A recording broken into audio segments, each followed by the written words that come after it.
Hello, everyone. Reed here. We're about to do another episode. About to do another episode of Narcissism as a Network.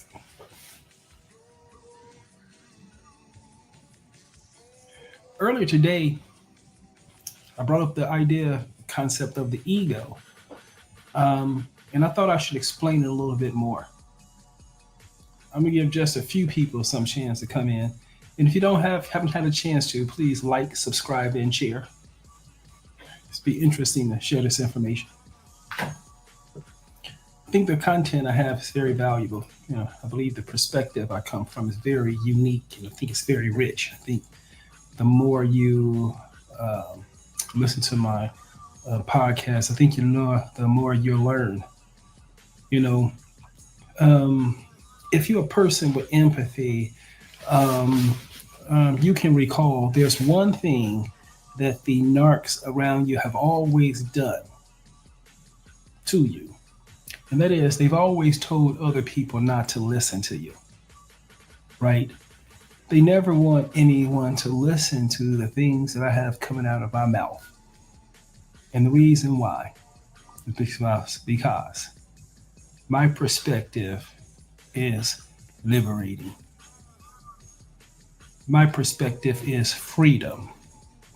It means the lack of ignorance.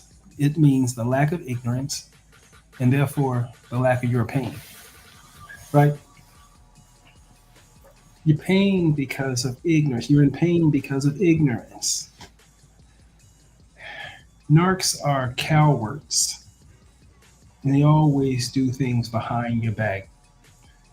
And it's amazing if you look back on the narcs that were handling you when you were in your teenage years, then your 20s and your 30s.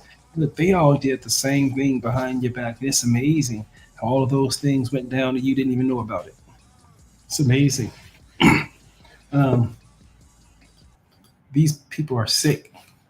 And if you don't have a narc management or containment policy or plan, you need to get one, right? Narcissism is not a person, it's a network. And how are you going to fight a network of invisible idiots by yourself? I mean, think of this. These ignorant people get together and do things, but they do it outside of your awareness. So all of these things still that they are doing behind your back in the environment that you have to use with them, they're making the changes in your environment that results in a great degree of psychological and emotional distress for you. Why? Because they never told you about the changes that they intentionally did in the background. And so when your environment appears before you, and when your ego renders your environment along with your mind, then there's a mismatching problem. The reality you're creating doesn't match the reality that everyone else is on. And that dissidence right there is what creates the emotional and psychological distress. You don't see things the same way, right? You don't see the same thing the same way as the group. They have a tendency to call you crazy. And so the first thing that these idiots around you always wanted to do is to have nobody hear you actually speak. The second thing is they never wanted you to actually control the reality that everyone was in. If you did, they'll disrupt the whole spot. If you're having a party and all of a sudden you become the center of attention, they'll change it. If it comes back to you, they'll protest. If you jump up and demand to become the center of a party, then they'll confront you. And they'll wait till you're gone and start spreading things behind your back. These people are sick. Very sick.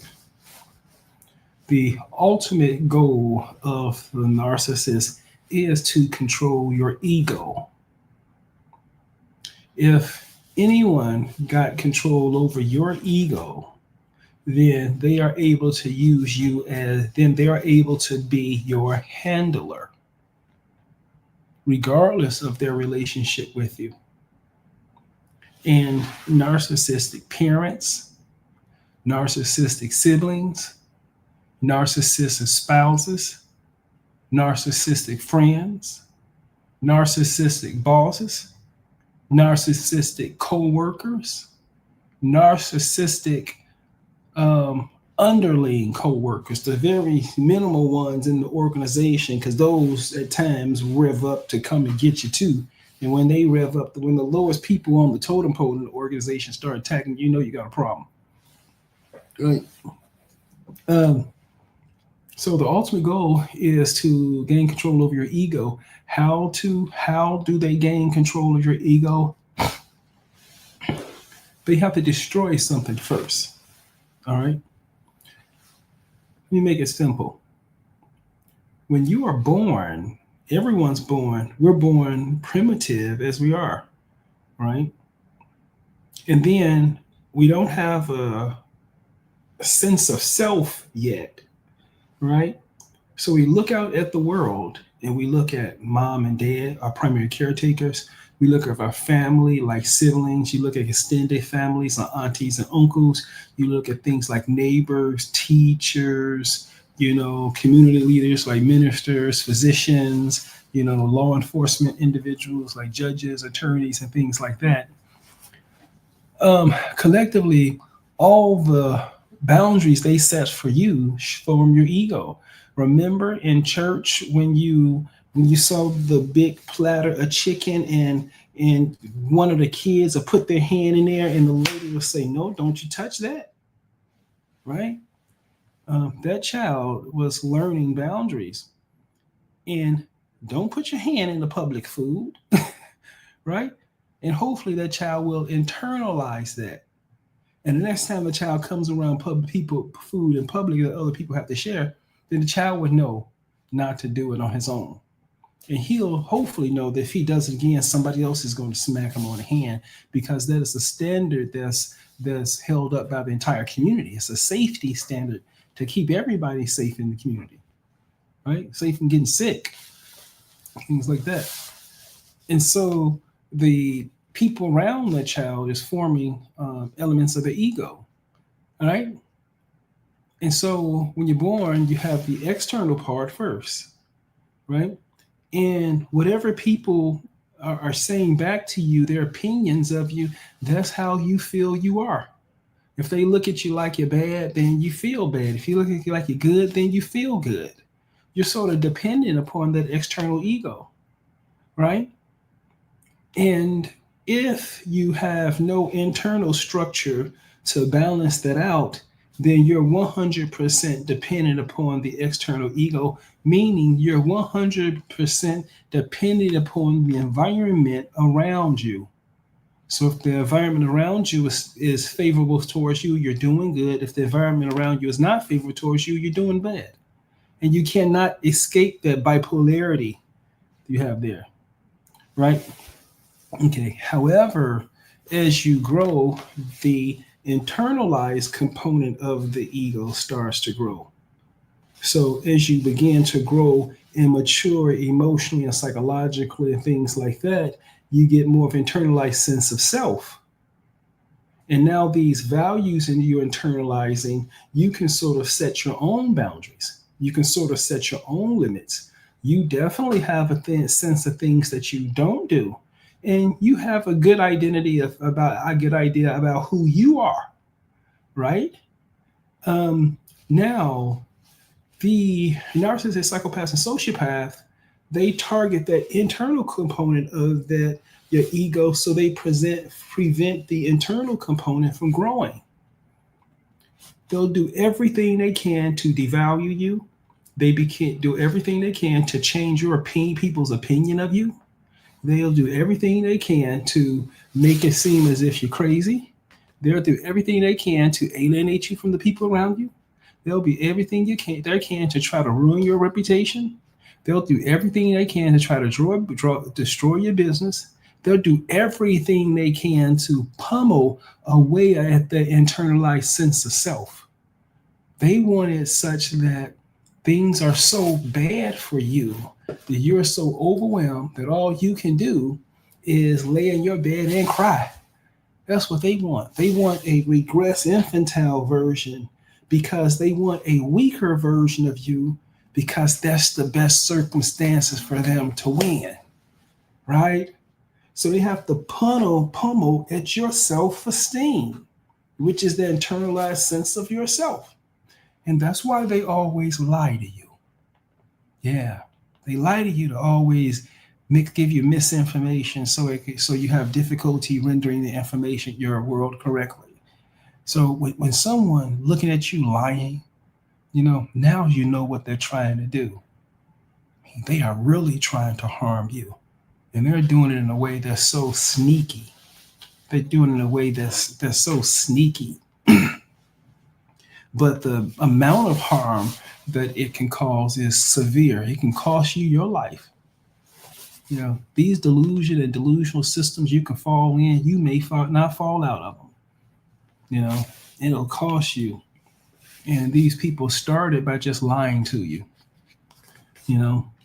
Never give you the right information. Be careful about those. So here I have Grok here, and let me see here.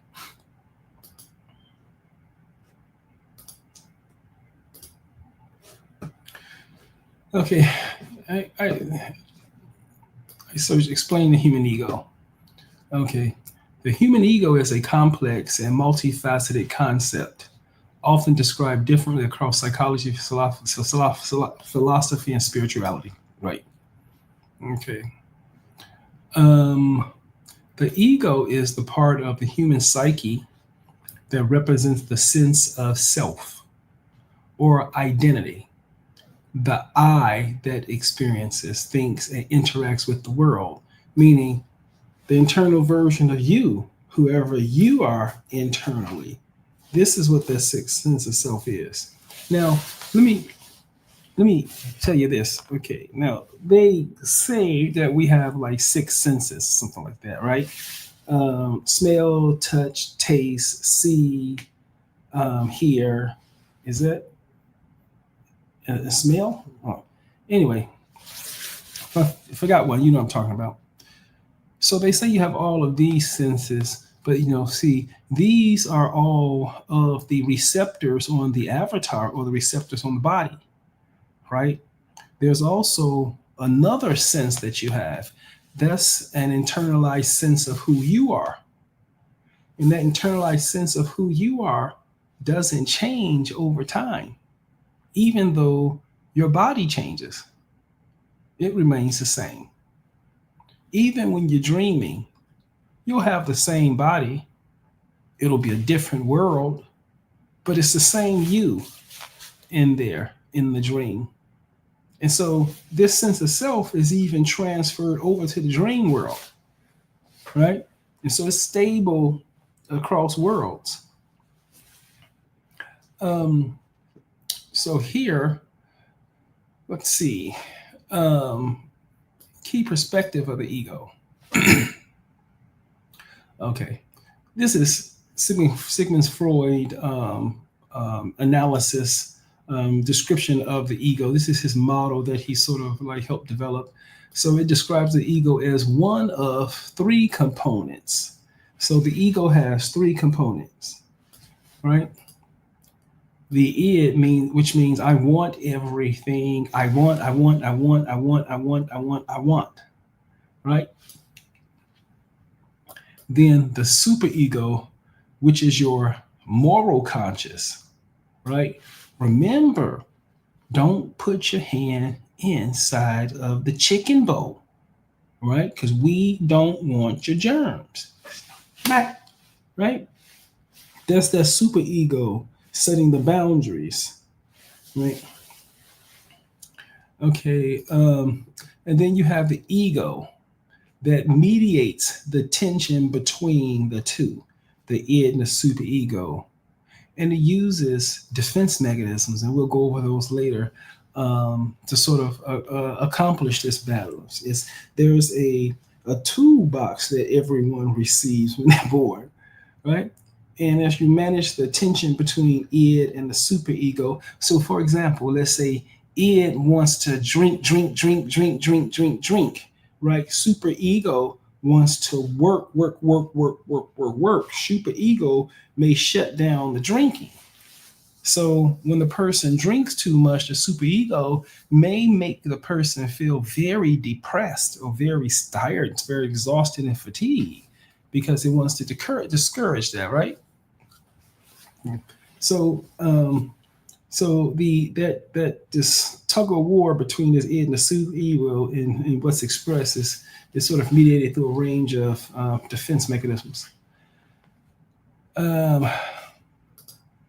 Okay, now, see, the ego operates on the reality principle, right? Helping you make rational decisions and navigate the external world, right?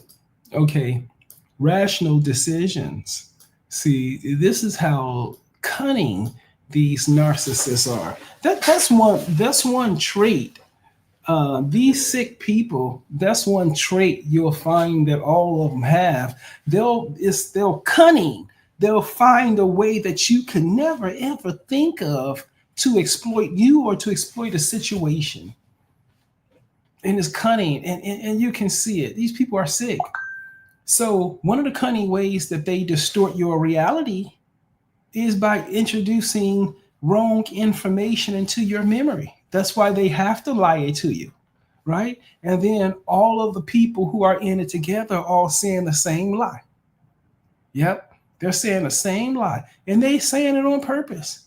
And they know exactly what they're going to say, how they're going to say it when they engage with you. This is so fake, and it goes on all the time. This is the cause of your psychological emotional discomfort. It's the people around you, right? You got to be careful. Okay. And then, so remember, I in the previous discussion on the narcissist's goal is to try to control your superego. I spoke of the analogy of how to make chocolate, and you put all the right ingredients in, and then the machine is the ego that processes all the materials, and then you come out with chocolate, right? Okay, but the ego or the chocolate machine is going to process whatever it has in a mechanical process. So at the end, when the narcissist throws sand in your chocolate, you have a sand chocolate bar, right? right. The ego is not going to understand that those things that they put in there are fake. Right, and this is how they constantly give you a perception that it's not true. Meaning, and you create a reality based upon that perception, but they've been the main one feeding you miscues all the time. These people are sick. Better be careful for them.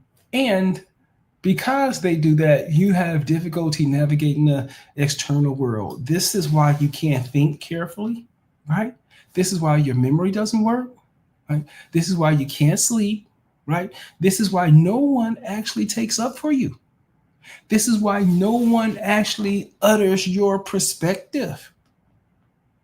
If you ever around these sick people or people are controlled about them, they always talk about you in neutral terms or devalued terms, but never in terms of appreciation or never in terms of endearment. Oh no, when you are around a narcissist inside of a network, the narcissist will prevent anyone from saying anything positive about you. You can only reiterate negative things. So here, let's see here.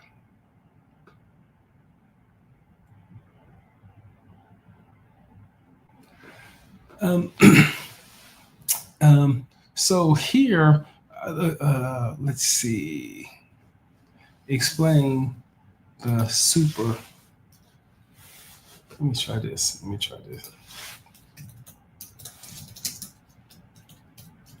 Explain the function explain the function of the superego.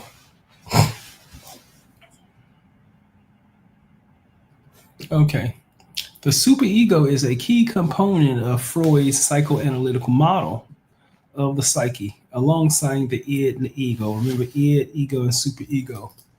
It serves as the moral and ethical regulator of the human behavior. The moral and ethical.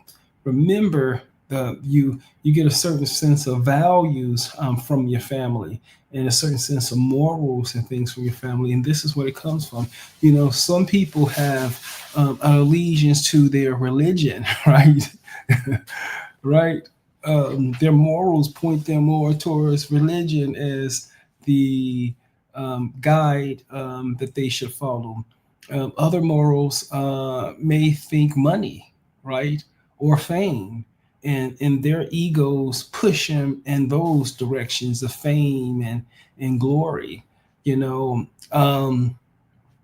some egos, um, um, um, which are not, which internalize bad things or things that are not helpful, then the ego serves as sort of like a warlord inside of a prison, constantly torturing you.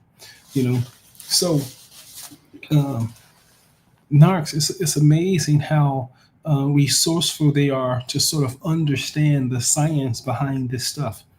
Because what I began to learn working with narcs, growing up with them, I happen to come from a family with two sides of the families were both two narcissistic families. One was a religious sort of narcissistic family structure. Another one was more like an alcoholic, drug, sort of violent like structure. And so these two type of family systems teach you a lot about the ego, and most of this is you can sort of remember how things were, and it becomes very clear what's happening. So here, so I don't want to go too long, so I'm gonna go ahead and end this really soon, and I want you to make sure that you be careful when you're around narcissists. For example, the only way you can protect yourself from this is to go no contact. Hold on one second.